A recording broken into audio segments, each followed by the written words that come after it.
Daily. Taste the Daily. Manikandan sir, என்னன்னா கூட்டணியில இருக்கிறாங்க, அந்த கூட்டணிக்குள்ள குழப்பம் வரக்கூடாதுங்கிற காரணத்துக்காக கூட அந்த பேனர் எல்லாம் அவங்க கழட்டி இருக்கலாம் இல்லையா? ஏன் உடனே இல்ல இது திமுகவுக்கும் விசிகாவுக்கும் பிரச்சனை, திமுக விசிகாவை அடிமையா வச்சிருக்காங்கன்னு சொல்றதெல்லாம் ஒரு மிகைப்படுத்தின மாதிரி இல்லையா?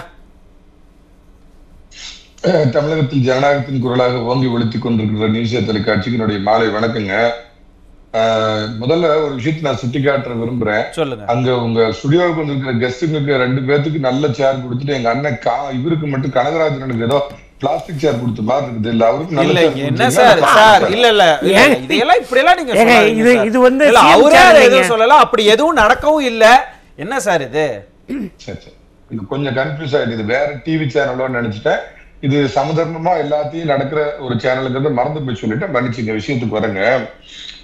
திமுக என்ன சங்கரமடமா அப்படின்னு கேட்டுட்டு மரியாதைக்குரிய அறிஞர் அண்ணா அவர்கள் மறைவுக்கு பின்னு அந்த புரட்சி தலைவர் எம்ஜிஆருடைய துணையோடு தம்பி வா தலைமையேற்கவா அப்படின்றத நெடுஞ்செழியனை புறமுதுகளை குத்தி வெளியே தள்ளி அந்த இடத்துல உட்காந்துட்டு முழுக்க முழுக்க தன் குடும்பத்துக்காகவே அந்த கட்சியை உருமாற்றம் செய்து எங்க தனக்கு போட்டியா தலையெடுக்கிறாருன்னு சொல்லின் செல்வர் ஈவி.கே. சம்பத்தை வெளியேற்றி எந்த புரட்சி தலைவரால் தான் கனவில் கூட அடைந்து பார்க்க முடியாத முதலமைச்சர் பதவியை தொட்டாரோ திரு கருணாநிதி அவர்கள் அந்த எம்.ஜி. ராமச்சந்திரனையே முதுகுல குத்தி அவரை தூக்கி எறிஞ்சு தன்னுடைய மகனுக்கு எதிர்காலத்துல இருக்க பெரும் கேடா போட்டியா துண்டை தூட்டி முடியார் முறுக்கிட்டு மீசையை முறுக்கிட்டு பேசுறாருன்னு அன்றைய வைகோ பால்சாமி இன்றைய வைகோ நிலை வித்வான் பிராக்கெட்ல அப்படின்னு போட்டுக்குங்க.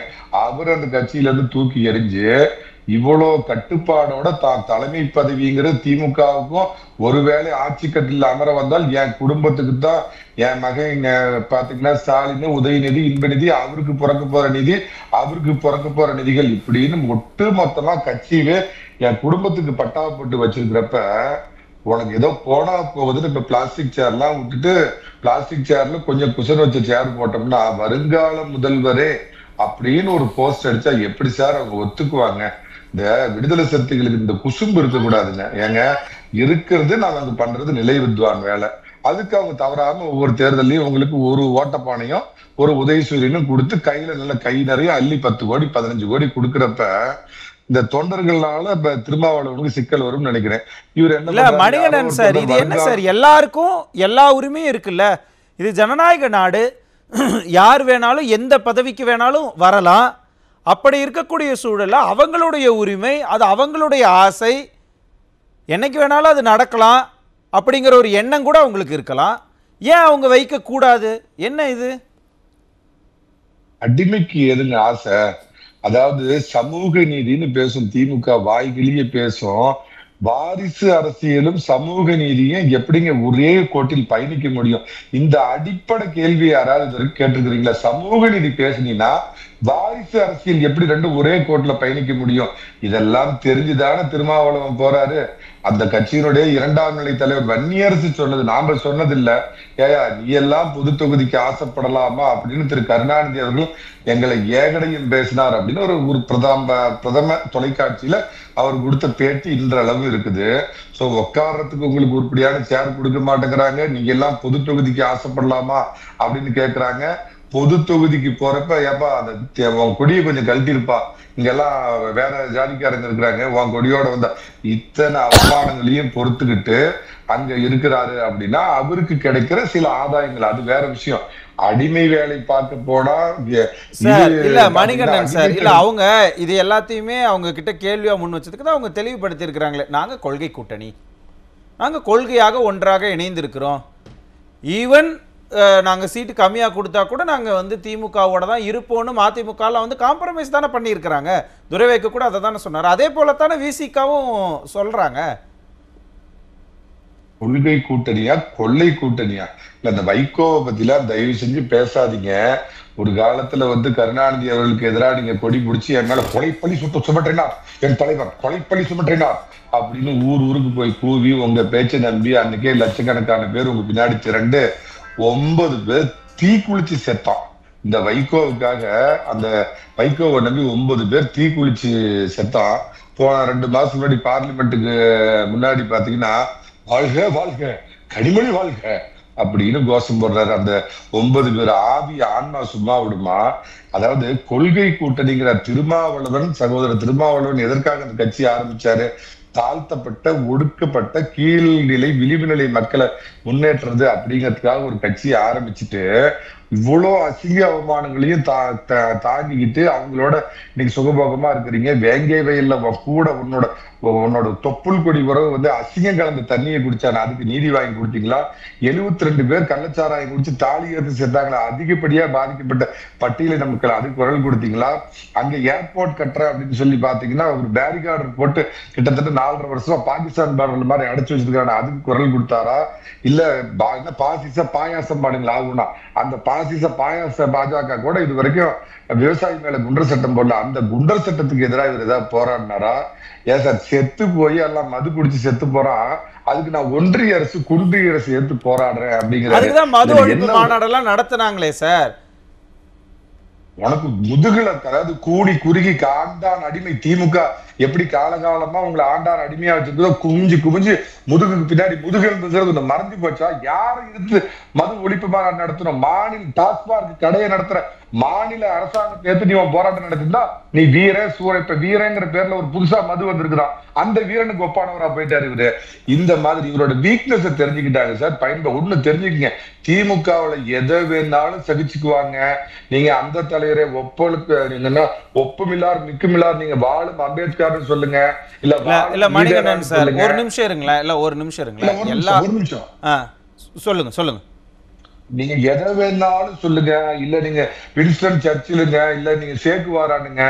ஆனா வருங்கால முதல்வரேங்கிற வார்த்தையை பயன்படுத்தினா தமிழ்ல திமுகவுக்கும், திமுக தலைமைக்கும், திமுக குடும்பத்துக்கும் பிடிக்காத ஒரே வார்த்தை வருங்கால முதல்வரே. அதனால பயம் காமிச்சிருவாங்க. வருங்கால முதல்வரேனா வெளியேற்றப்படுவாய்.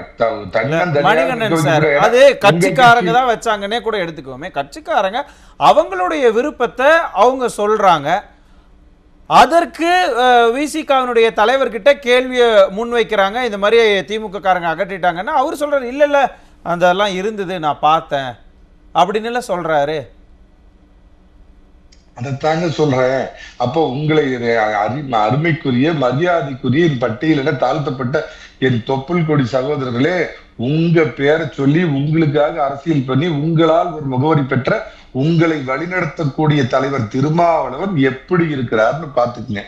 இல்ல நான் பார்த்தேன்னு எப்படி இருக்கிறாரு கொஞ்சம் தெரியாதவங்களுக்கு நீங்க தான் கொஞ்சம் சொல்லுங்களேன், எடுத்து சொல்லுங்களேன் எப்படி இருக்கிறாருங்கிறீங்க.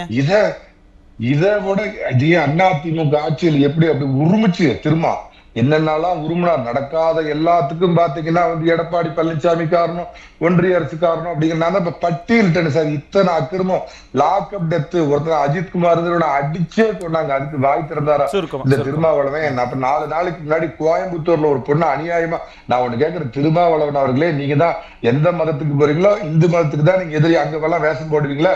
அந்த சாமிகள் மீது உங்களுக்கு நம்பிக்கை இருந்தா சொல்லுங்க. இந்த 4 நாளைக்கு முன்னாடி கோயம்புத்தூர்ல ஒரு மாணவிக்கு இவ்வளவு பெரிய அபாடம் நடந்தது.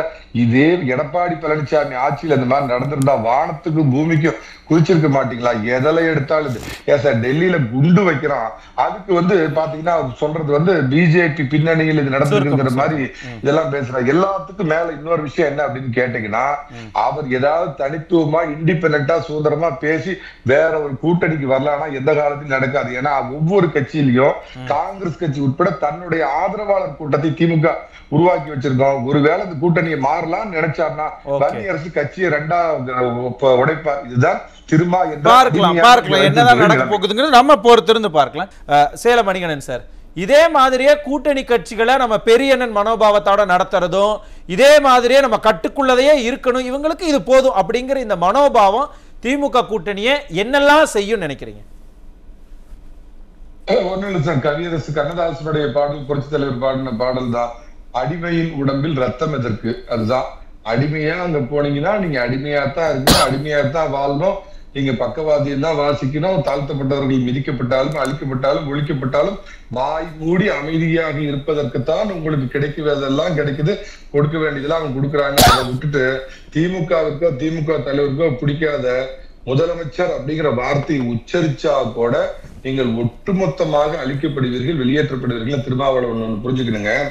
தமிழ்நாட்டை சேர்ந்தவர்கள் பிஎம்ஆ வருவாங்கன்னு பாஜக பேசுறாங்க. அண்ணன் சொன்னாரு, மரியாதைக்குரிய ஜி.கே. மூப்பனார் அவர்கள் 98லயே பிரதமர் ஆகக்கூடிய வாய்ப்பு, அந்த நல் வாய்ப்பை கெடுத்தது யாருன்னு அண்ணன் காங்கிரஸ்காரர் தான். மனசாட்சியோட அவருக்கே அந்த கேள்வி வைக்கிறேங்க. இந்த இடத்துல சமூக நீதியை பத்தி பேசுற திருமாவளவனும் திமுக கொண்டு சொல்ற சத்தியவாணி முத்து என்ற பட்டியலினத்தை சேர்ந்தவர் அமைச்சர் ஆக்குனது புரட்சித் தலைவர் எம்ஜிஆர். அதே மாதிரி தலித் எழில்மலை பொது தொகுதியில நிக்க வச்சு வெற்றி பெற வைத்த ஒரு புரட்சித் தலைவி அம்மா. தனபால் அப்படிங்கிறவரை கட்சியில ஒரு அவமதிப்பு ஏற்பட்டுச்சு அப்படிங்கிறதுக்காக கூட்டுறவு உணவு வழங்கல் துறை அமைச்சர் நீதான் அப்படின்னு அவர் அமைச்சர் ஆக்குனது அம்மா. இதுதான் உண்மையான சமூக நீதி. அது ஏமாற்று சமூக நீதி. உலகை ஏமாற்றி தன் குடும்பத்தை வாழ வைக்க போடும் சமூக நீதிக்கு பக்கவாதி வாசிக்கிறது தான் திரும்ப அவங்களுக்கே அது புரியும்னு நினைக்கிறேன்.